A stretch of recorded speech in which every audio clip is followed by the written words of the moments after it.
অসম্ভব। বায়ুর কারণে এই ধনী প্রশিক্ষণে এই জগৎ প্রবহমান। এই প্রবহমান ধারাই আমাদের জীবনকে পরিপূর্ণতা প্রদান করে। বায়ুর অপরিহার্যতা অনস্বীকার্য।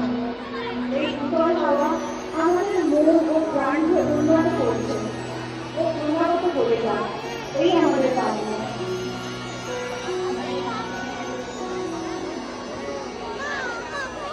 Thank you.